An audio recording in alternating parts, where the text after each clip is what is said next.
se eleva forte, um grito de esperança, uma chama na noite, fé inabalável que move montanhas. Juntos somos mais fortes, quebrando as amarras, fé, esperança, ação.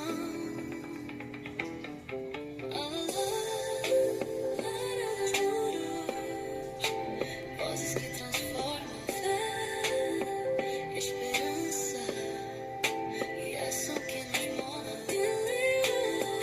Você leva forte, um grito de esperança, uma chama na noite, fé inabalável que move montanhas, fé inabalável que move montanhas. Juntos somos mais fortes, quebrando as amarras, fé, esperança, ação.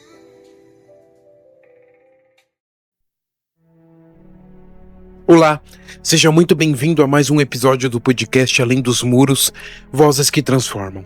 Aqui nós mergulhamos nas escrituras para enxergar aquilo que muitas vezes passa despercebido aos olhos, mas que carrega verdades profundas, eternas e extremamente atuais para a nossa vida. E hoje vamos abordar um tema necessário, sensível e cada vez mais relevante para a igreja dos nossos dias: seitas. Ao longo da história, Deus ele sempre alertou seu povo sobre falsos profetas, sobre falsos mestres e doutrinas que, embora pareçam verdadeiras à primeira vista, conduzem pessoas para longe da verdade, da verdadeira fé. Porque eu aprendo que nem todo erro espiritual se apresenta como erro, e nem todo engano vem com a aparência de mentira, e nem toda voz que fala de Deus realmente conduz pessoas até Deus. Muitas vezes aquilo que começa como acolhimento termina em controle. O que começa como admiração termina em dependência. E o que começa como uma busca sincera por Deus pode se transformar em aprisionamento espiritual. Então, nesse episódio, nós vamos entender o que caracteriza uma seita, como identificar sinais de manipulação espiritual, o perigo, dos líderes carismáticos que ocupam os lugares que pertencem a Cristo e porque o discernimento espiritual nunca foi tão necessário quanto nesta geração. Prepare-se, porque neste episódio não é apenas sobre grupos religiosos extremos, mas é sobre a importância de conhecer a verdade, é sobre proteger a sua fé, é sobre aprender a discernir entre autoridade espiritual e controle espiritual. E acima de tudo, é sobre permanecer firmado em Cristo, que continua sendo o único caminho, a única verdade e a única vida. Oremos. Pai, em nome de Jesus, nós colocamos esse episódio diante da Tua presença. Nos dá, Senhor, discernimento, nos dá maturidade espiritual e nos ensina a permanecer firmados na verdade da Tua palavra. Senhor, protege pessoas vulneráveis emocionalmente. Guarda, Senhor, os jovens, guarda, Senhor, as famílias, guarda, Senhor, aqueles que estão buscando sinceramente ao Senhor. E que toda manipulação espiritual, todo abuso religioso, toda mentira disfarçada, Senhor, de espiritualidade, sejam confrontados pela luz do Evangelho. Nos ajuda a nunca substituir Cristo por homens. Em nome de Jesus. Amém.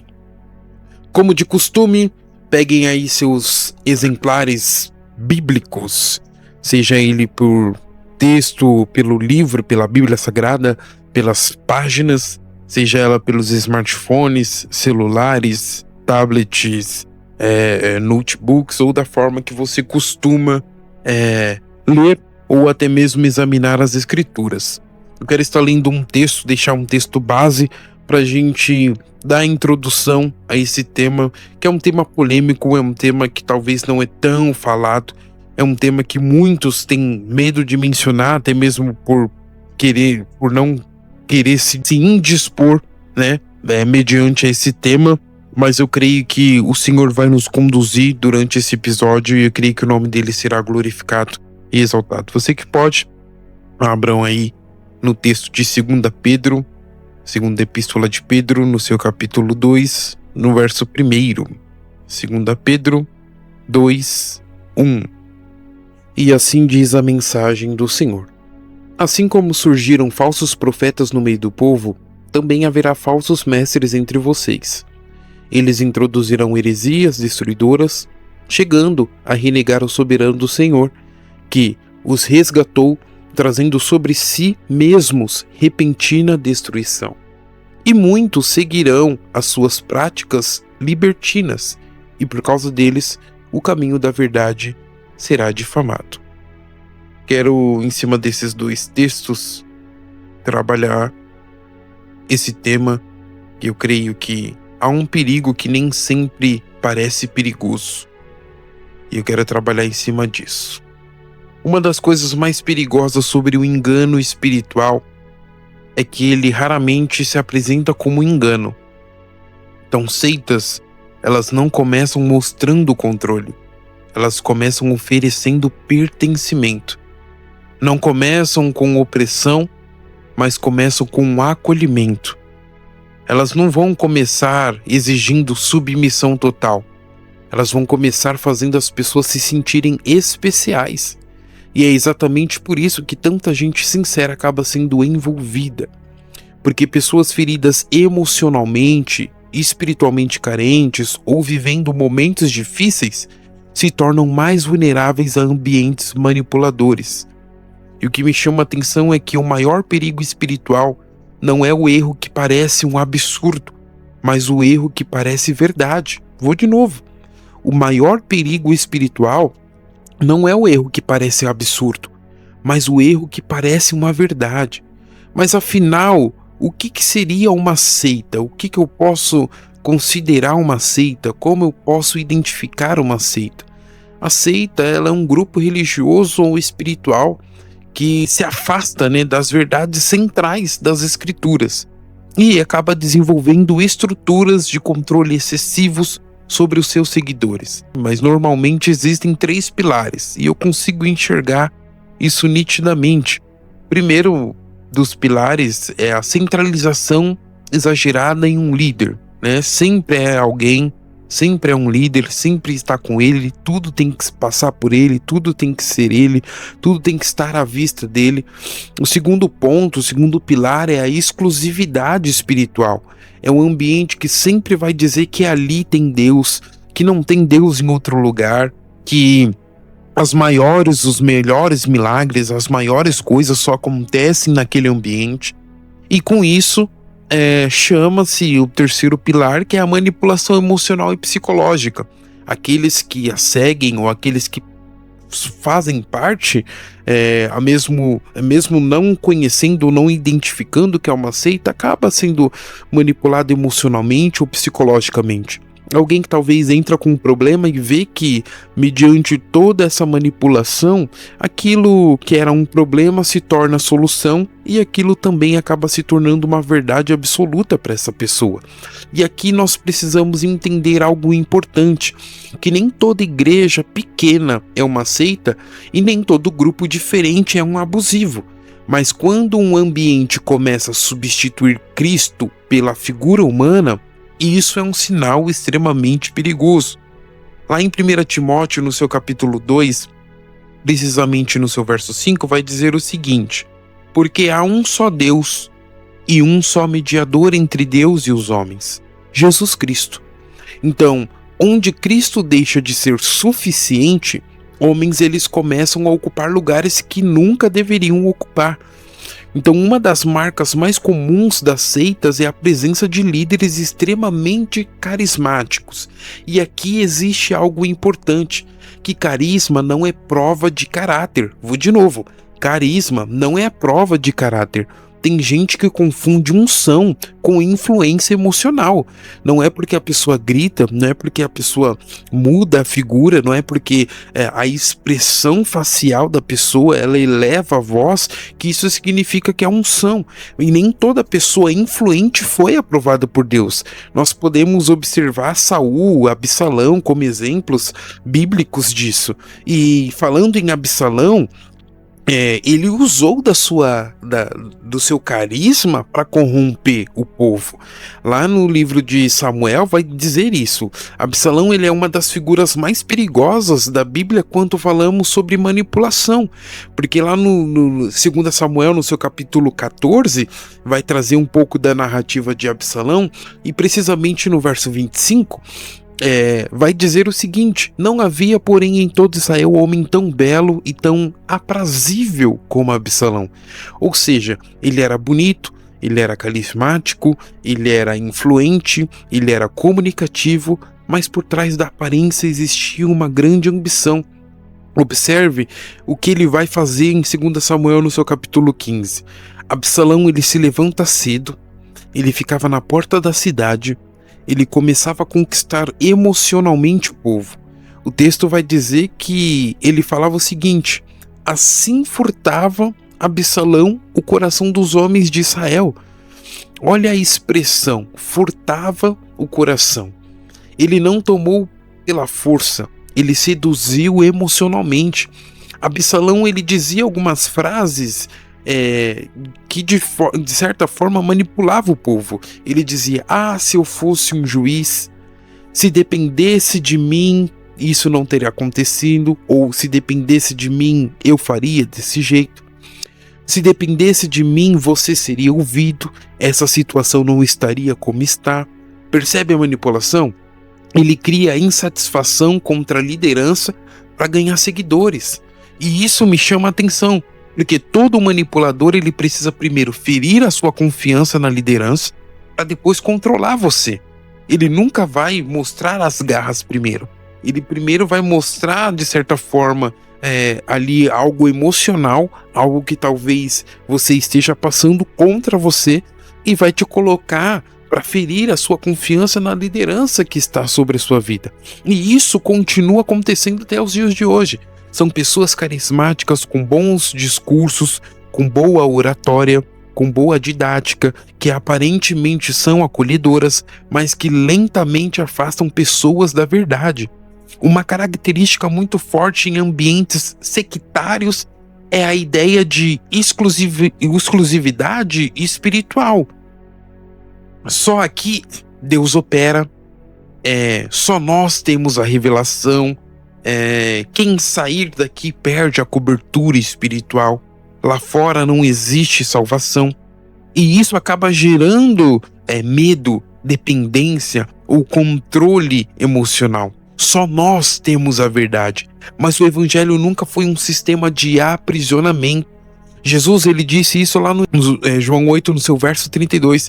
Conhecereis a verdade e a verdade vos libertará. Onde a verdade de Cristo chega, a manipulação perde a força. Anota isso.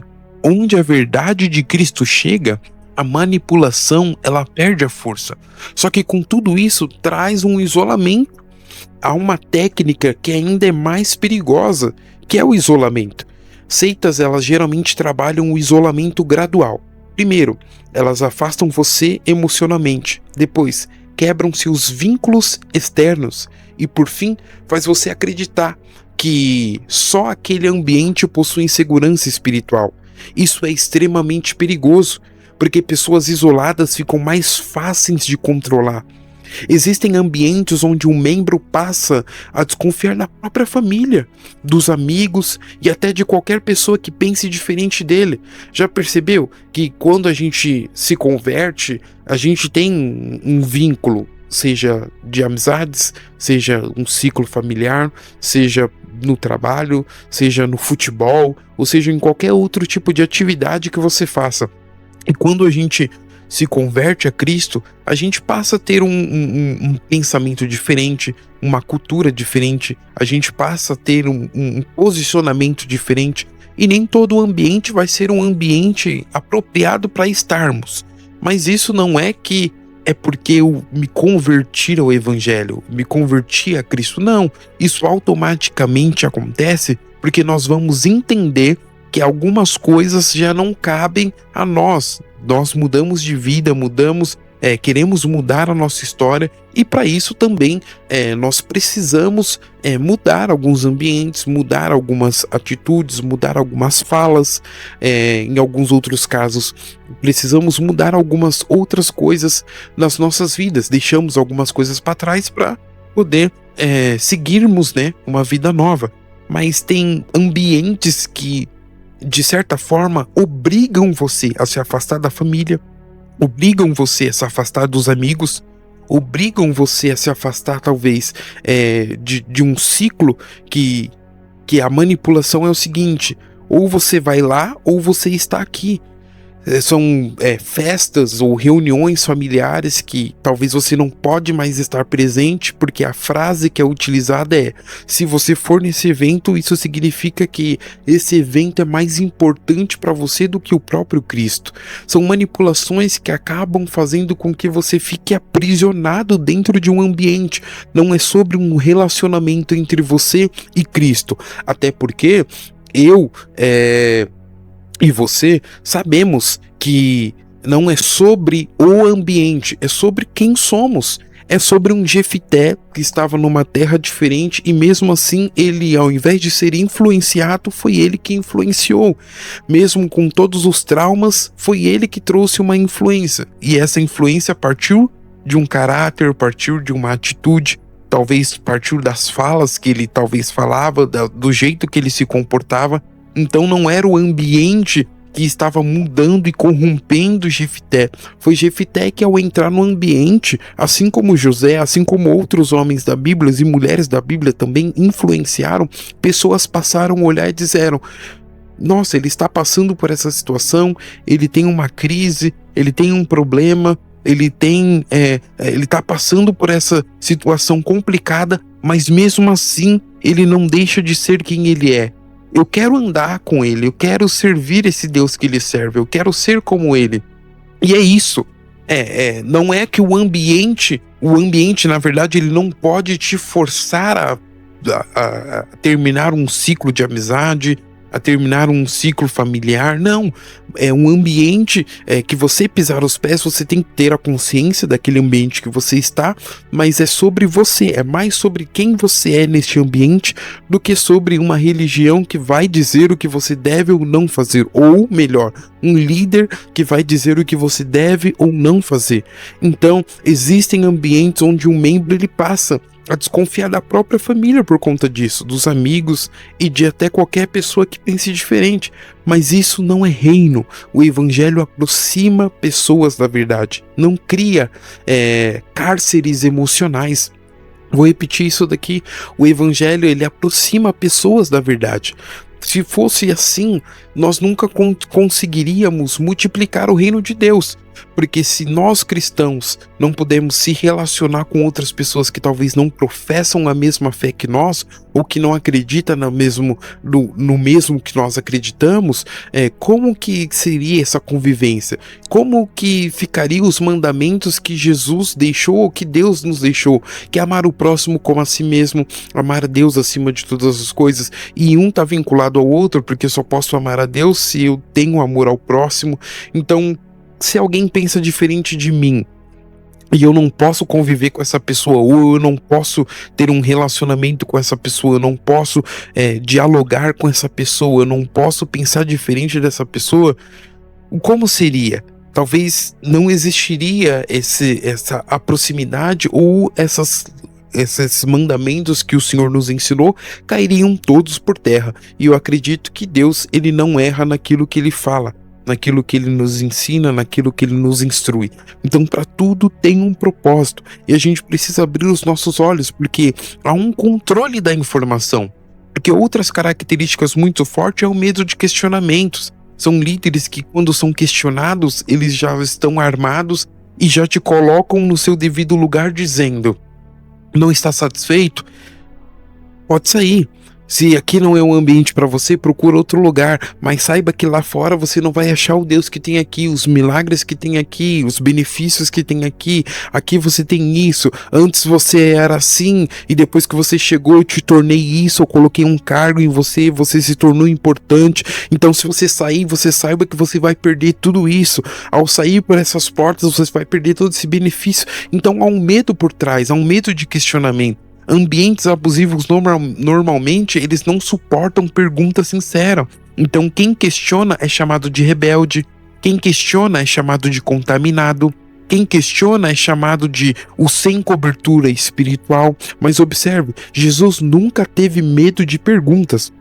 Paulo, ele também debatia nas sinagogas. Os bereanos examinavam as escrituras diariamente. Atos 17:11 vai dizer o seguinte: ora, estes de Bereia eram mais nobres, porque examinavam cada dia nas escrituras.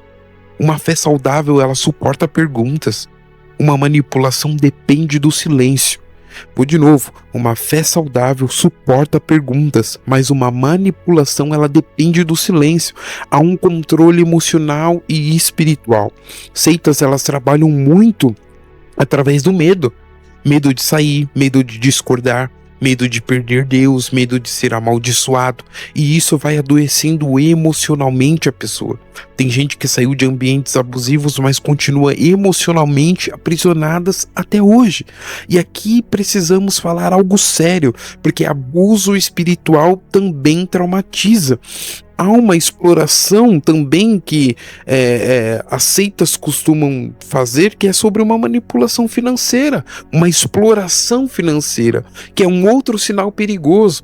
É quando o dinheiro se torna ferramenta de manipulação espiritual. São promessas como do tipo: seu milagre depende da sua oferta, quem não contribui está em maldição, o gafanhoto vai comer tudo, há um destruidor, um devorador, um migrador que vai devorar tudo se você não ajudar financeiramente. Quanto mais você dá, mais Deus te ama, você está arrecadando, há uma poupança no céu, você está comprando sua parte no terreno celestial. Isso precisa ser confrontado biblicamente, porque o reino de Deus não funciona como comércio espiritual. Mateus 10:8 vai dizer o seguinte: de graça recebestes e de graças dai. O evangelho não está à venda. O evangelho não está à venda. Mas como eu vou identificar se o ambiente é perigoso ou não? Será que Cristo ele é o centro? Existe transparência? Existe liberdade saudável? Perguntas são permitidas serem feitas? O líder que está na frente do trabalho, ele pode ser confrontado? O ambiente ele produz maturidade ou ele produz dependência emocional? Porque discernimento espiritual não é paranoia, é proteção. Vou de novo.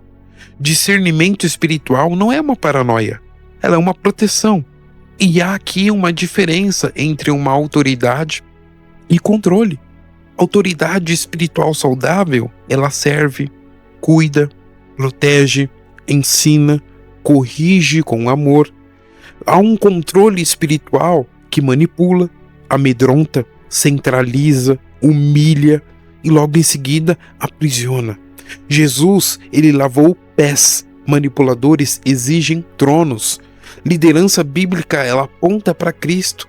Manipulação, ela aponta para o ego.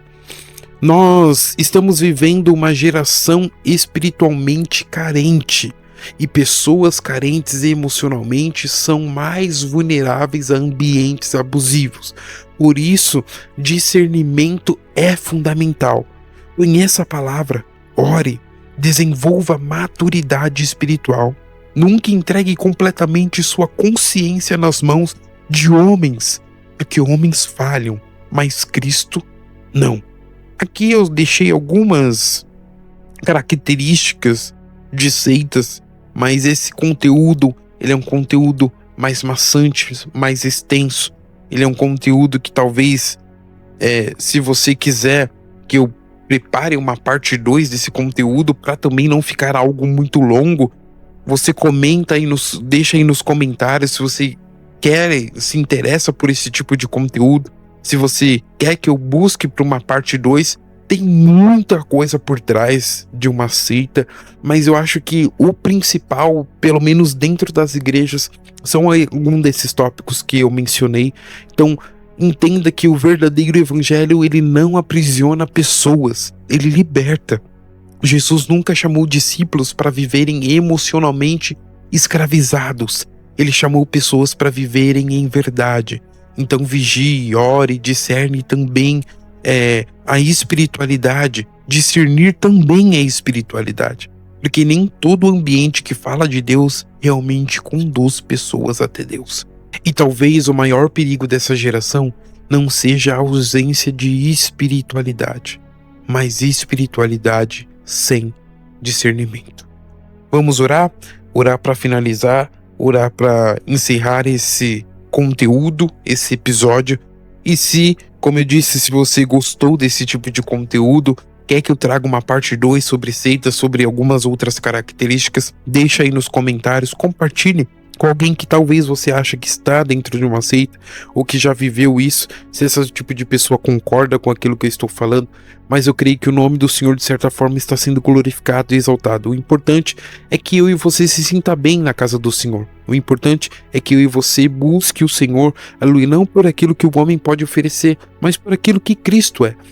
Nós entramos na casa do Senhor, sim, precisando de milagres, precisando de sinais, precisando de providências, precisando de coisas sobrenaturais que somente Deus pode fazer. Mas a gente também tem que ter a capacidade de entrar na presença do Senhor, na casa do Senhor, sabendo que somos servos, que estamos ali para cuidar de vidas, que estamos ali para abraçar pessoas, para estender as mãos, para ajudar aquele que precisa.